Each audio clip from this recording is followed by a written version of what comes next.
안녕하세요, 건디입니다. 오늘은 잠시 가평 양떼 목장을 다녀왔습니다. 건축을 하는 입장에서 이곳이 유명한 이유는 아이러니하게도 일본의 건축 그룹 사나의 그레이스팜과 상당히 유사하다는 점에서 있습니다. 오마주나 레퍼런스를 말하기에는 조금 뻘쭘한 수준이라고 할 수가 있습니다. 오늘은 그래서 그레이스팜과 가평 양떼 목장에 대해서 잠시 얘기해 보려고 합니다.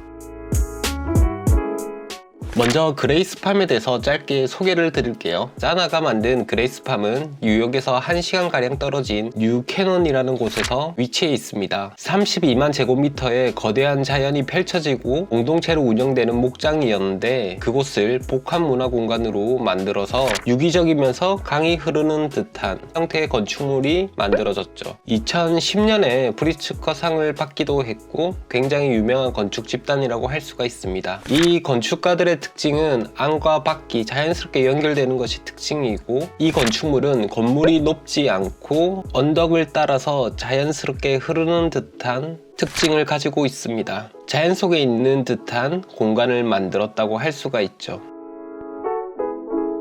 그럼 가평 양떼 목장의 짧게 소개를 드릴게요. 가평 양떼 목장에 있는 카페도 비슷한 개념으로 가지고 있습니다. 양떼 목장을 보면서 카페에서 커피도 마시고 주변 공간을 볼 수 있는 좋은 풍경들을 가지고 있죠. 다만 다른 점이 있다면 규모의 차이가 있습니다. 가평에 있는 것은 거의 카페 정도의 규모 정도밖에 되지 않지만 그레이스팜은 복합시설이기 때문에 상당히 규모가 차이가 있습니다.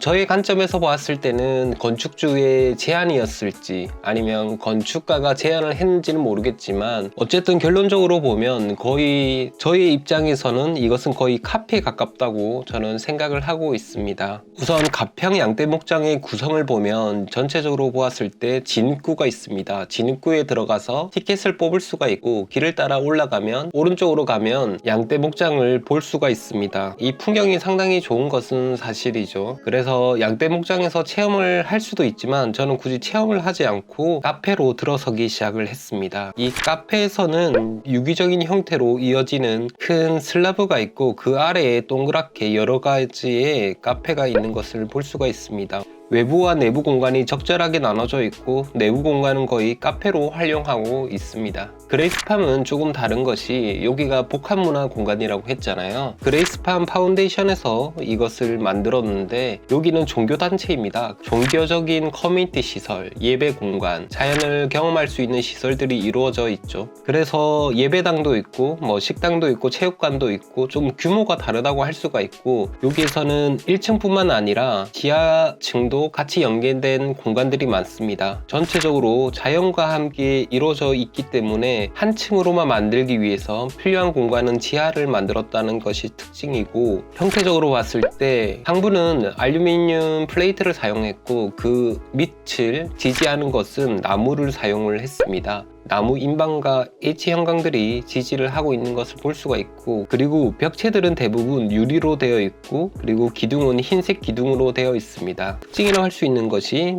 바닥의 재료들이 동일하게 가기 때문에 조금 더 하나의 유기적인 형태로 보이게 됩니다. 가평 양떼 목장에 있는 그 카페들은 좀 아쉬운 부분이, 재료에 대한 아쉬운 부분이 역시나 있습니다. 재료적인 측면에서 그레이스팜과 비교했을 때는 조금 미안해지는 퀄리티를 가지고 있고, 천장의 목재도 조금 유기적인 형태를 그대로 따르는 것이 아니라 그 사각형의 판자 모양이 연속되어 있어서 전혀 유기적인 형태와 어울리지 않는 그런 모습을 볼 수가 있죠. 마감재의 특성상 좀 소리가 울리는 부분들이 있었는데 이런 부분도 조금 개선을 했으면 좋았을 텐데, 우선 이 두 가지의 건축물을 좀 비교하기에도 여러 가지로 아쉬운 부분들이 많습니다. 우선은 재료적인 퀄리티나 공간의 퀄리티가 너무 차이가 많이 난다는 것은 사실이고, 건축은 땅을 기반으로 하는 것뿐만 아니라 그 나라의 문화를 좀 담을 수 있어야 되는데 어떤 스토리를 만들 때 그 양떼 목장에 대한 그런 스토리를 형태적으로 만들었으면 어땠을까, 이런 생각도 해봅니다. 너무 유사하게 만들어서 오히려 더 심각하게 비교를 당할 수밖에 없는, 꼭 그런 형태로 만들어야 했냐는 좀 아쉬움이 많은 것 같아요. 이제 많은 건축가들이 또 저작권에 대해서 많은 이야기를 하는데, 최근에 카페가 많이 생기면서 카페 건축이 좀 건축을 선도한다는 생각을 많이 했습니다.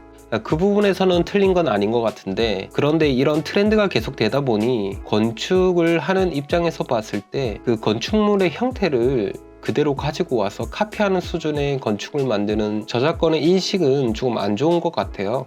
그래도 우리가 시민의식이나 이런 부분이 많이 바뀌려고 한다면 이런 저작권 의식은 좀 달라져야 되지 않나, 이런 생각을 해봅니다. 여러분들의 생각은 어떠신지 또 궁금하기도 하네요.